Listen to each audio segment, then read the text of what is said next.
My name is Natassja Jordan. I own and created On the Rise Atl. It's a production company and a blog. Basically what we're doing is we're trying to promote local artists here in Atlanta. Now, a lot of people think local artists in Atlanta, Atlanta has all the artists, but Atlanta has a lot of artists that are kind of going unnoticed simply because Atlanta is the city that it is. We kind of define hip hop on this side of the country. It's a really big deal. But a lot of the artists here, especially the local artists that have big followings and they have like lots of people who are really into what they're doing in their music and their message, but no one will touch them. A lot of those artists don't get the credit that they are looking for. They don't get the promotion that they're looking for because they aren't Future or T.I. or Ludacris. And that's not really fair. That's kind of really hard for them to break through. And so what we are is we want to be that little tastemaker that kind of finds those really great artists that are here and promotes them. And we do a lot more than just rappers and singers. We do dancers, we do graphic designers and producers, we do all kinds of stuff. So anybody who's doing anything creative and they're getting noticed for it or want to be noticed for it, that's what we do.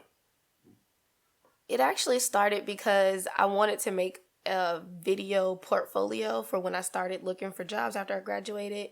I graduated with an audio degree from the Art Institute, and I really wanted to have a way for people to know about what I really wanted to do with, my major and kind of get a job in what I really wanted to get a job in. A lot of the internships that are offered and that I've had I didn't really learn anything. There was nothing that I learned or found out that I didn't know already, and I really wanted to be in a position to learn something. So I said, okay, well, I know all these great artists. How about we just do some interviews and we can work the audio and we can do the video and we can, fail or succeed and learn from it and just keep going. And that's kind of what it turned into. It turned into us seeking out and promoting really great artists. It's not really easy, but when you enjoy doing something, the challenge doesn't really affect you. Okay, so one of the most defining moments in my life that I've had is probably going to Savannah Arts Academy. It's a high school in Savannah, Georgia. It's kind of like Baby Scat, and it was a lot of fun, and I learned a lot about artists and artistry, and I learned a lot about people's passion for things. We have different majors. The way they run the school is a lot like a college. So you have your majors, you have minors, and then you also have all of your actual education stuff that you have to do. You have to keep above a 90 average to stay in the school that you had to audition to get into. And it's kind of competitive, but I don't think any of us ever really felt the competitiveness because we wanted to be there. It was something that we wanted to do. And I think me being around those people makes it easier for me to want to promote those people who are passionate about what they do, who are serious about what they do, and who are willing to kind of break their back a little bit to get it done. I'm the kind of person who, if you tell me I can't do something, I'm going to do it. So you had to audition to get in, and at the time I played the clarinet.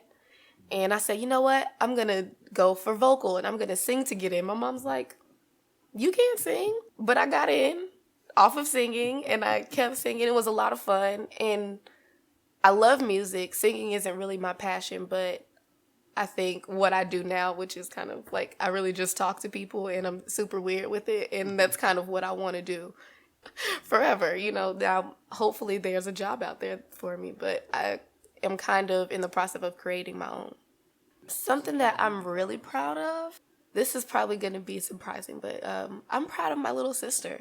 I think she's going to be an amazing person, and I can't wait. Like, watching her grow up, I'm like front row seat, got the popcorn. I'm like, oh, she's going to be the president, guys, just watch. Like, I love that girl. She's crazy.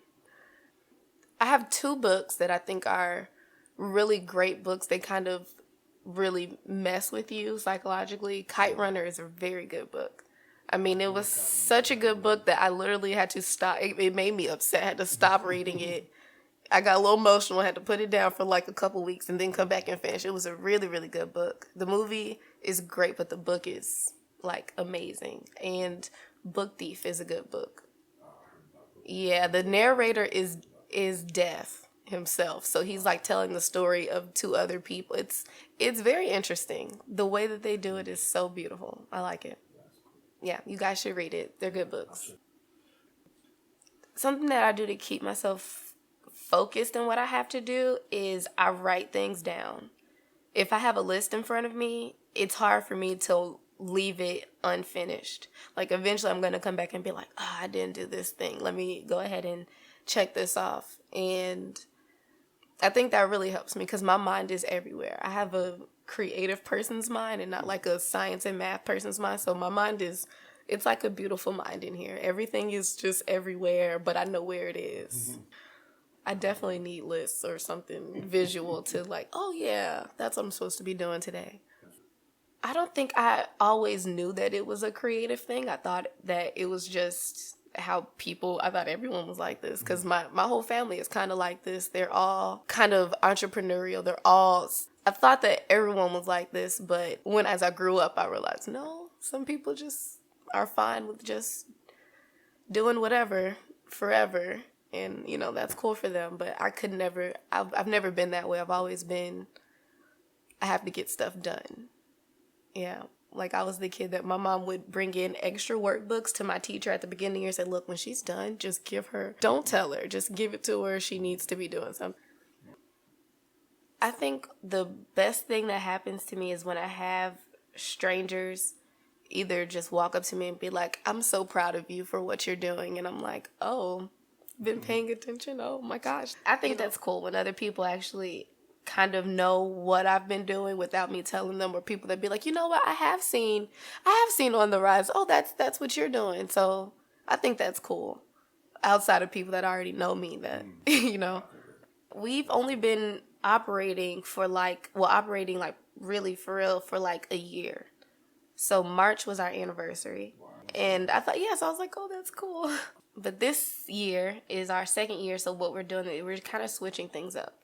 We're doing different types of interviews and pieces for this year. So we started out doing some radio stuff and doing like some live stuff.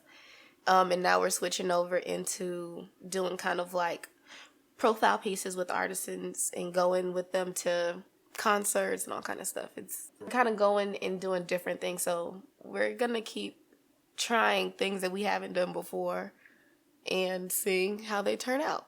And we hope you guys like it. If I can do over anything, what would I do over?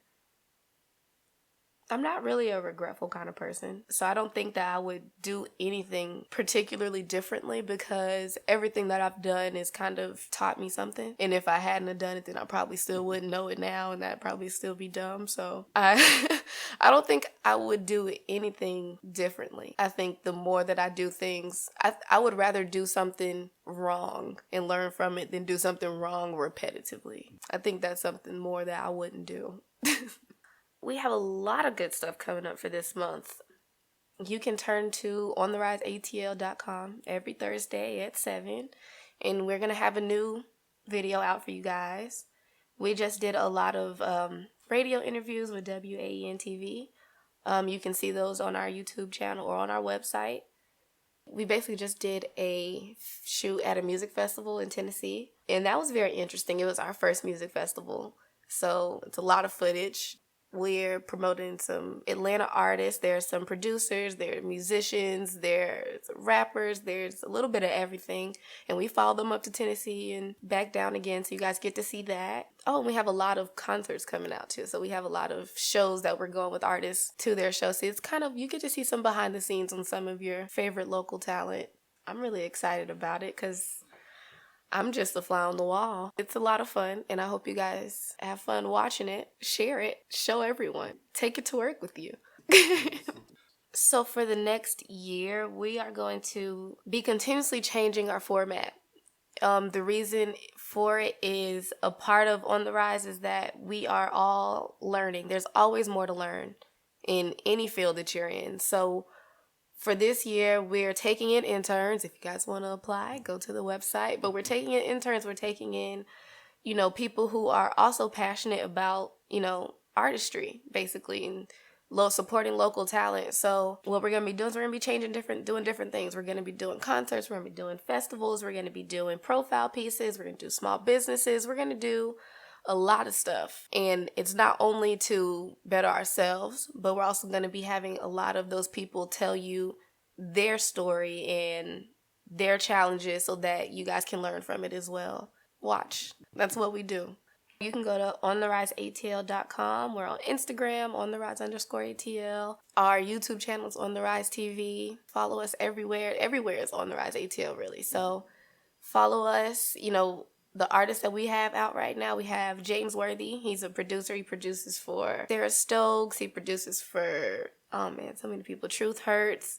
He's had sessions with like Selena Gomez and Future and stuff like that. We have Jason B. Russell, who owns Runaway Jukebox. It's a very quickly growing podcast here in Atlanta. It's a music podcast. Oh man, we have so many people. We have Young Jet. We have Jet Brown. We have Train Spitter, Dope Norteria. We have so many people that we're promoting because they make great music. They make great art. So we want to promote that because they're awesome.